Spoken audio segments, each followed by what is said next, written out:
নমস্কার। আমার চ্যানেল গল্পের ঝাঁপিতে তোমাদের সকলকে স্বাগত জানিয়ে আজকের গল্প পাঠ শুরু করছি। আজ আমি তোমাদের পড়ে শোনাবো বিভূতিভূষণ বন্দ্যোপাধ্যায়ের লেখা ছোট গল্প মাস্টার মশাই। গল্পটি যদি তোমাদের ভালো লেগে থাকে তাহলে বন্ধুদের সঙ্গে শেয়ার করো, আর আমার চ্যানেলটি যদি এখনো সাবস্ক্রাইব করে না থাকো তাহলে চটপট সাবস্ক্রাইব করে নাও, যাতে আমি পরবর্তীতে যে গল্পই পোস্ট করি সবার আগে পৌঁছে যায় তোমার ফোনে। শুনতে থাকো আজকের গল্প মাস্টার মশাই। প্রশান্ত বাবুর কথা আমার এখনো পরিষ্কার মনে আছে। সেদিন যেন কিসের ছুটি ছিল। বিকেলবেলায় আমি স্টেশনের ধারে বেড়াতে যাচ্ছিলুম। বিকেলবেলায় আমি প্রায় স্টেশনে বেড়াতে যেতুম, বিশেষত ছুটির দিনে। হিস হিস করে স্টিম ছাড়ে, খটখট করে গাড়ি চলতে থাকে, মাঝে মাঝে বিকট শব্দে সিটি দেয়। রেলের পুলের ওপর বসে আমার সেই সব দেখতে বেশ ভালো লাগতো।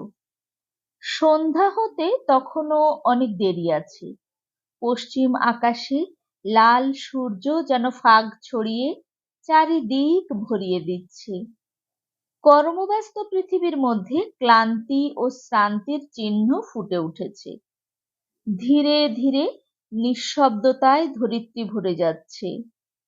আশেপাশের ঝোপঝাপ থেকে পাখিদের কিচিরমিচির শব্দ ভেসে আসছে। আমি আঁকাবাঁকা মেঠো পথ বেয়ে পাকা কাঁঠালের তীব্র গন্ধে চিত্ত মদির করে ধীর পদক্ষেপে এগিয়ে চলেছি। এমন সময় কলকাতার থেকে ট্রেনখানা এসে প্ল্যাটফর্মের ধারে দাঁড়ালো। সে এই দীর্ঘ পথ অতিক্রম করে সশব্দে হাঁপ ছাড়তে লাগলো। মাত্র কয়েক মিনিটের জন্য তার বিশ্রাম নেবার অধিকার। এই ক্ষণস্থায়ী মুহূর্ত কয়েকটির মধ্যে সকলের ওঠানামা শেষ করতে হবে। যথাসময়ে গাড়ি পুনরায় ছেড়ে দিল। সে ঝিকঝিক করতে করতে সরু ফালি লাইনের ওপর দিয়ে কুণ্ডলি পাকিয়ে পাকিয়ে ধূম নির্গত করে ক্রমে ক্রমে লুপ্ত হয়ে যেতে লাগলো। তার পেছনের লাল আলোটা বহুক্ষণ ধরে দেখতে পেলুম। আম কাঁঠালের বাগানের ধার দিয়ে, বাঁশের ঝোপের পাশ বয়ে, সবুজ ধান ক্ষেতের কোণ ধরে, পানের ঝাড় পেছনে ফেলে সশব্দে ট্রেন এগিয়ে গেল। কুলির মাথায় মোট চাপিয়ে একটি ভদ্রলোক স্টেশন থেকে বেরিয়ে এলেন। বেশ সুপুরুষ চেহারা, বয়স বছর ৩০-৩৫, খুব ফর্সা, চোখে সোনার চশমা। গ্রামের মধ্যে কোথাও তাকে দেখেছি বলে মনে হয় না। অবাক হয়ে তার পানে অনিমেষ নয়নে তাকিয়ে রইলুম। আশ্চর্য, তিনি আমার কাছেই এগিয়ে এলেন। এমনকি তিনি আমাকেই প্রথম সম্বোধন করলেন, শোনো খোকা। আমার চিত্ত পরম শ্রদ্ধায় ভরে গেল। বিনীত কণ্ঠে বললুম, আজ্ঞে। তিনি বললেন, তুমি বুঝি এখানে থাকো? আমি বললুম, হ্যাঁ। তিনি বললেন, বিষ্ণুপুর হাই স্কুল কোথায় বলতে পারো? বললুম, এই তো আমাদের স্কুল, চলুন না, নিয়ে যাচ্ছি।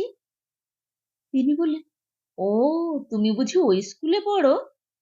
আমি গর্ব অনুভব করলুম। তিনি বললেন, কোন ক্লাসে পড়ো? বললুম, ক্লাস 7। তিনি বললেন, বেশ বেশ, তোমার নাম? বললুম, শ্রীমান নির্মলচন্দ্র চট্টোপাধ্যায়। কথায় কথায় আমরা অনেক দূর এগিয়ে এসেছি, গ্রামের মধ্যেই প্রায়। একটা মোড় বাঁকতেই স্কুল দেখা গেল। বললুম, ওই দেখুন আমাদের স্কুল, ওই সাদা রঙের দোতলা বাড়িটা। আপনি কোথায় যাবেন? স্কুল তো এখন বন্ধ। তিনি বললেন, আমি যাব আশু চৌধুরীর বাড়ি। আমি বললুম, ও, আপনিই বুঝি আমাদের নতুন হেডমাস্টার? তিনি স্মিত মুখে বললেন, হ্যাঁ, কেন বলো তো? আশ্চর্য, আমি এতক্ষণ কার সঙ্গে কথা বলেছি? প্রশান্ত কুমার মুখোপাধ্যায়, MA, আমাদের নবনিযুক্ত প্রধান শিক্ষক। আমি নিবিড় শ্রদ্ধায় তার পদধূলি মাথায় নিলুম। তিনি আমার পিঠ চামড়ে বললেন, থাক থাক থাক। আজও আমি সেদিনের কথা ভুলতে পারিনি। তার সেই সৌম্য মূর্তি, মধুর ভাষা আমার স্মৃতিপটে দূরপনেও রেখাপাত করে গেছে। স্কুলে রীতিমতো হইচই পড়ে গেল। আগেকার বুড়ো হেডমাস্টারের পরিবর্তে প্রশান্ত বাবুকে পেয়ে অনেকেই স্বস্তি বোধ করল। উঁচু ক্লাসের বড় বড় ছেলেরা তো হেসেই ফু করে উড়িয়ে দিল। বলল, আরে ছ্যা, ও আবার হেডমাস্টারই করবে? ডিসিপ্লিন কাকে বলে তাই হয়তো জানে না। অতটুকু হেডমাস্টারকে কেই বা মানবে? কি বলিস বক্কেশ্বর? বক্কেশ্বর তুড়ি দিয়ে বলল, আরে অমন অবনী বাবুকে ঘাল করে দিলাম, তার আবার প্রশান্ত মুখুজ্জে এমে। মাত্র 2 দিন, তারপর দেখে নিস বাচাধনকে বুঝিয়ে দেব আমরা হচ্ছি স্কুলের লিডার। নে নে ভোলানাথ, একটা গান ধর। সঙ্গীতজ্ঞ ভোলানাথ বলল, স্কুলে বসে গান? বক্রেশ্বর বলল, আরে গর্ধব, টিফিনের সময় গাইবি তো, তাতে কি হয়েছে? নে সেই গানটা আরম্ভ কর, সেই ভুল করে ভুলিতে নারী। অগত্যা ভোলানাথ গলা ছেড়ে গান ধরল। গায়ক ভোলানাথের স্কুলে বেশ নাম আছে। আমি জানলার ফাঁক দিয়ে দেখছিলুম। সেখানে ঢোকবার হুকুম নেই, কারণ সে হচ্ছে বড়দের আসর। গান বেশ তালে তালে চলতে লাগলো। এমন সময় কোথা থেকে হেডমাস্টার মশাই সেখানে নিঃশব্দে এসে হাজির হলেন। কে যেন ভোলানাথের গলাটা দুহাত দিয়ে চেপে ধরল। লিডারদের মুখ শুকিয়ে পাংশু হয়ে গেল। তাদের বীরত্ব আস্ফালন চিরতরে অস্তমিত হলো। হেডমাস্টার মশাই ভোলানাথের কান ধরে দাঁড় করিয়ে তার দুগালে ঠাস ঠাস করে দুটো চড় মেরে বললেন, এটা বাগান বাড়ি নয়। তারপর অন্যান্য শ্রোতাদের এক এক চড় মেরে তিনি যেমন নিঃশব্দে এসেছিলেন তেমন নিঃশব্দে সেখান থেকে প্রস্থান করলেন। লিডারদের তখন রক্ত গরম হয়ে গেছে। কেউ বলল, সেক্রেটারির কাছে অ্যাপ্লিকেশন করবি। কেউ বলল, মজা দেখাবে। কিন্তু কারুর মজা দেখাতে কিংবা অ্যাপ্লিকেশন করতে সাহস হলো না। পরন্তু সকলেই এক বাক্যে স্বীকার করল যে হেডমাস্টার মশাই ভারী রাশভারী এবং কড়া মেজাজের লোক। বাস্তবিকই স্কুলের সকলেই তাকে রীতিমতন সমীহ করে চলত। অল্প দিনের মধ্যেই গ্রামময় তার সুনাম রটে গেল আদর্শ শিক্ষক হিসেবে। তাকে সকলে ভক্তি শ্রদ্ধা করতে লাগলো। তিনি ছিলেন ছাত্রদের সাহায্যের জন্য সর্বদা প্রস্তুত। যে যখন যা প্রশ্ন করত তিনি তখনই তার উত্তর দিতেন। ছেলেদের মঙ্গলের জন্য তিনি সব সময় উন্মুখ ছিলেন। তার মধ্যে কোথাও এতটুকু গর্ব ছিল না। তার মুখ কোনো সময় হাস্যমধুর, কোনো সময় বা গাম্ভীর্যে অটল প্রায়। সেই যে কথায় আছে না, বজ্রাদপি কঠোরানি মৃদুনি কুসুমাদপি। হেডমাস্টার মশাই ছিলেন ঠিক সেই রকম। ছেলেরা কোনো অন্যায় করলে তিনি তখন কঠোর শাস্তি দিতেন। আবার ছেলেরা কোনো ভালো কাজ করলে তিনি তাদের প্রাণ ঢেলে ভালোবাসতেন। মাস কয়েক পরে শুনলুম তার নাকি বিয়ে, এমনকি আমারই কাকার মেয়ে উষার সঙ্গে। উষাকে দেখতে ছিল ফুটফুটে ফুলের মতন, দুজনকে চমৎকার মানায়। হারান চক্রবর্তী বললেন, অমন সোনার টুকরো মাস্টারকে সংসারী না হলে কি মানায় মুখুজ্জে মশাই? আমরা থাকতে এমনি করে ভেসে ভেসে বেড়াবে? মুখুজ্জে মশাই বললেন, কিন্তু বিয়ে যে করতে চাইছে না। চক্রবর্তী বললেন, খ্যাপা, বিয়ে করো বললেই বুঝি ছেলেরা রাজি হয়? কলিকালে সব উল্টে গেছে। ওরা মুখে প্রথমে ওরকম বলে থাকে, তুমি দেখে নিও ও বিয়ে করবে। আরে দাদা, বিয়ে করতে কার না ইচ্ছে যায়? দেখে নিও, চাটুর্যের মেয়ের সঙ্গে ওর বিয়ে দেবই দেব। যথাসময়ে তারা হেডমাস্টার মশাইয়ের কাছে গিয়ে কথাটা পাড়লেন, কিন্তু হেডমাস্টার মশাই প্রথমে বিনীতভাবে তাদের প্রস্তাব পালনে অক্ষমতা প্রকাশ করলেন, অথচ গ্রামের লোকও কেউ সহজে ছাড়ল না। হেডমাস্টার মশাই বললেন, দেখুন, আমার আত্মীয় স্বজন এখানে কেউ নেই, এখানে বাড়ি ঘর দোরও নেই, আমি থাকি পরের বাড়ি, এখন আমার বিয়ে করা সাজে না। রায় মশাই বললেন, বাড়ির জন্য ভাবতে হবে না মাস্টার মশাই, আমার একটা বাড়ি তো অমনি অমনিই পড়ে রয়েছে, উঠবেন সেখানে গিয়ে। হেডমাস্টার মশাই বললেন, আপনি আমায় নয় আজ থাকতে দিলেন, নয় ধরুন কাল থাকতে দিলেন, কিন্তু চিরকাল কি আশ্রয় পাবো? রায় মশাই বললেন, আশ্রয় দেওয়া কার সাধ্যি বলুন মাস্টার মশাই, আপনি নয় এক কাজ করতে পারেন, মাসে মাসে কিছু ভাড়া দেবেন, তাহলেই হবে। যতদিন বাড়ি থাকবে, যতদিন আপনি এখানে থাকবেন, ততদিন আপনি ওখানে বাস করবেন। হেডমাস্টার মশাই বললেন, শুধু তাই নয়, আমার বিয়ে দেবেই বা কারা? রায় মশাই বললেন, তার জন্য ভাববেন না, আমার বাড়ির মেয়েরা গিয়ে আপনার বিয়ের সমস্ত বন্দোবস্ত করে দেবে, আপনি কেবল 7 পাক ঘুরে আসবেন, ব্যাস। মানে গরিবের কন্যাদায় থেকে উদ্ধার দেওয়া। অগত্যা মাস্টার মশাইকে বাধ্য হয়ে বিয়ের জন্য রাজি হতে হলো। তিনি একদিন সন্ধ্যার প্রাক্কালে উষাকে দেখে এলেন। সেই প্রথম দেখাতেই তাদের বিয়ের কথা পাকাপাকি হয়ে গেল। তিনি উষাকে তার নিজের নাম লেখা আংটি দিয়ে আশীর্বাদ করে এলেন। বাড়ির ভেতর থেকে শাক বেজে উঠল, মেয়েরা উলু দিল। হেডমাস্টার মশাই আমাদের ইংরেজি পড়াতেন। প্রথম দিন ক্লাসে এলেন গম্ভীরভাবে। স্টেশনের সেই প্রশান্তবাবু আর নেই, কারুর মুখে কোনো কথা নেই, যেন নিঃশ্বাসের শব্দটুকুও শোনা যায়। তিনি আমাদের একখানা বই নিয়ে বললেন, তোমাদের কি কি পদ্য পড়া হয়েছে? আমি বললাম, we are 7 lucky day, the blind বয়। তিনি বললেন, উই আর 7 হয়েছে, কার লেখা বলো দেখি? সকলে সমস্বরে চিৎকার করে উঠল, ওয়ার্ডসওয়ার্থের। তিনি বললেন, একজন একজন করে উত্তর দাও, ওয়ার্ডসওয়ার্থ সম্বন্ধে তোমরা কে কি জানো? কারুর মুখে কোনো কথা সরল না। তিনি আমার দিকে আঙুল দেখিয়ে বললেন, আচ্ছা তুমি বলো দেখি। আমি বললুম, তিনি প্রকৃতিকে ভালোবাসতেন, তার বিশ্বাস ছিল যে প্রকৃতির প্রাণ আছে। তিনি বললেন, বেশ বেশ, বলো তো এই জায়গাটার মানে কি? অনেকেই তার কথার মানে করে গেল। তিনি তখন বললেন, কেউ আর কিছু জানো? কেউ আর উত্তর করতে পারল না। আমি বললুম, ওই মানে আমরা শিখেছি। তিনি মৃদু হাসলেন, বললেন, তোমাদের মানে ঠিকই হয়েছে, ওর আর একটা বিশেষ অর্থ আছে। আমরা সকলে অবাক হয়ে তার পানে তাকিয়ে রইলুম। তখন তিনি আমাদের বললেন, আত্মার অমরত্বের কথা।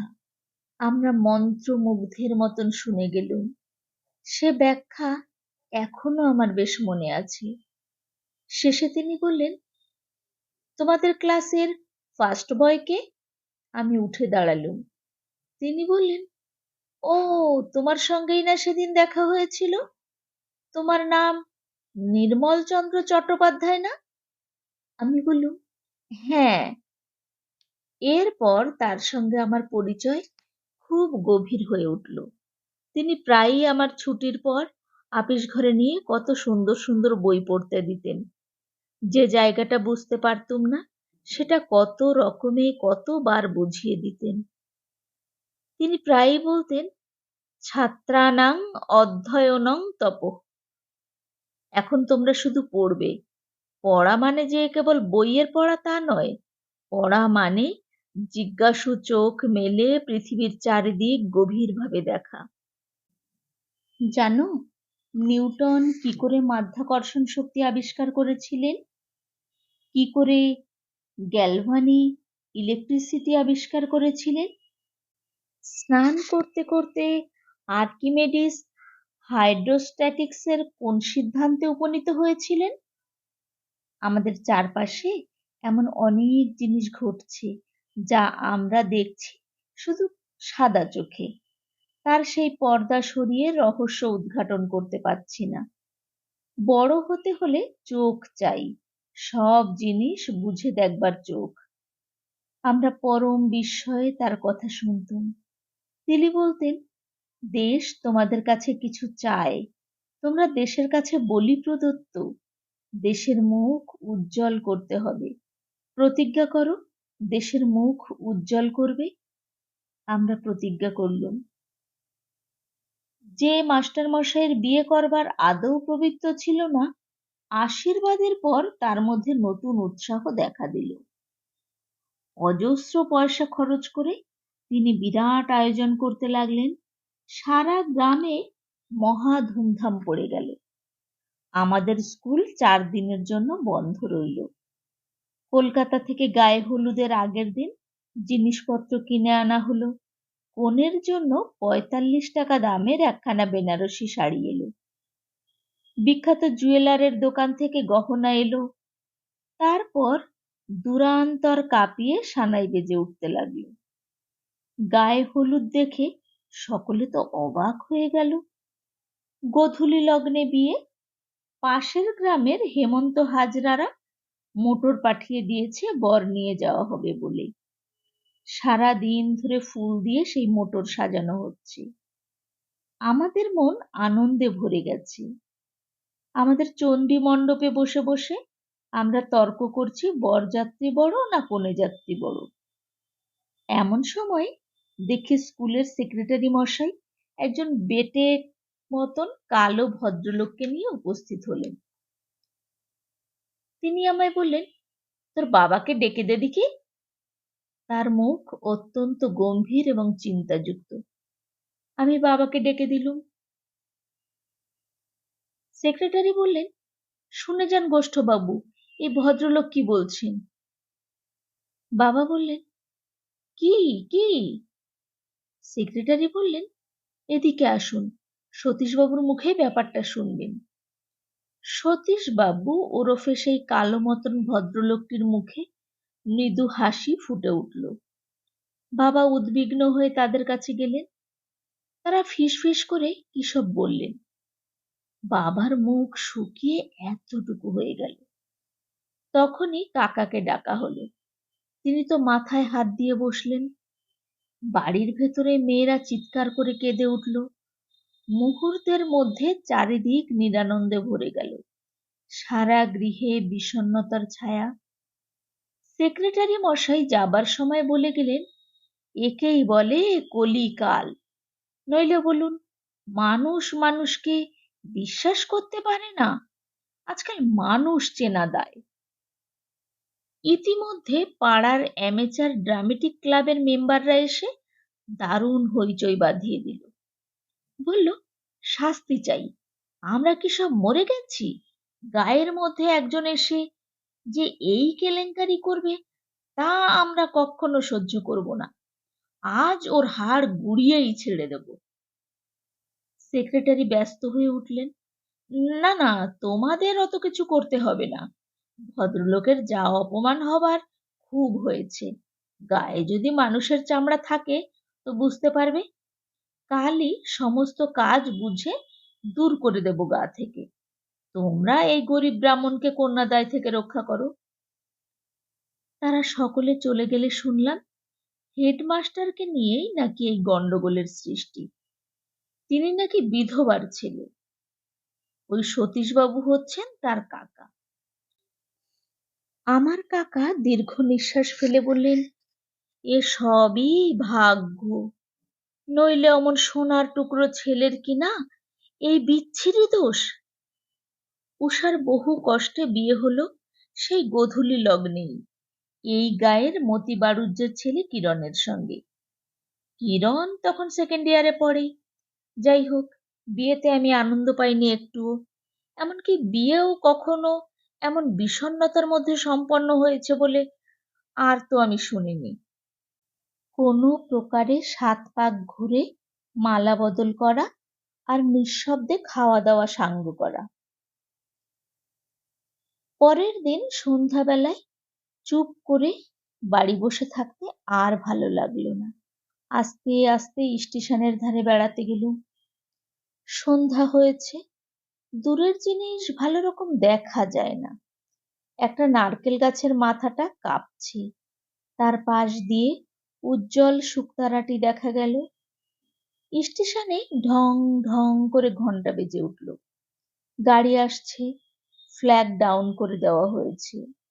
অন্যদিন হলে হয়তো ছুটে গিয়ে লাইনের ধারে দাঁড়িয়ে ট্রেন দেখতুম, সেটা হয়তো খটখট খটখট করে চলে যেত। কিন্তু আজ আমার পা যেন আর উঠতে চাইছে না। ধীরে ধীরে আঁকাবাঁকা পথ বেয়ে চলেছি।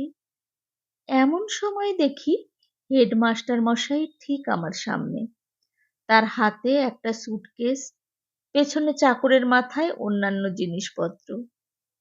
তিনি আমার কাছে এলেন, বললেন, এখানে কি করছো নির্মল? বাড়ি যাও, ঠান্ডা লাগবে। তার মুখ দিয়ে আর কোনো কথা বেরোলো না। মনে হলো এবার বুঝি তিনি কেঁদে ফেলবেন। আমি নিঃশব্দে তার পদধূলি নিয়ে মাথায় ঠেকালুম। তিনি আমার পিঠটা বার দুয়েক চাপড়ে সহাস্যে বললেন, বেশ বেশ বেশ। আমি অতি কষ্টে তার মুখের দিকে তাকালুম। তার চোখ চকচক করছে যেন। নিকটেই ট্রেনের শব্দ শোনা গেল। তিনি ক্ষিপ্র পদক্ষেপে প্রস্থান করলেন। যাবার সময় বললেন, বেশিক্ষণ আর এখানে থেকো না, বিশ্রী হাওয়া দিচ্ছে। মাত্র মিনিট দুয়েক ট্রেনখানা থামল। তার মধ্যেই ওঠানামা শেষ হয়ে গেল। আবার সেই দুরন্ত ট্রেন হু হু করে ছুটে চলল। মাথার ওপর দিয়ে ডানার ঝটপটি করতে করতে একটা প্যাঁচা উড়ে গেল। আমার চোখ দিয়ে টপ টপ করে কয়েক বিন্দু অশ্রু ঝরে পড়ল। এতক্ষণ তোমরা শুনছিলে বিভূতিভূষণ বন্দ্যোপাধ্যায়ের লেখা ছোট গল্প মাস্টার মশাই। গল্পটি কেমন লাগলো কমেন্ট বক্সে অবশ্যই লিখে পাঠিও। গল্পটি শুরু থেকে শেষ পর্যন্ত শোনার জন্য অজস্র ধন্যবাদ। খুব ভালো থেকো আর আমার পরের গল্পের জন্য অপেক্ষা করো।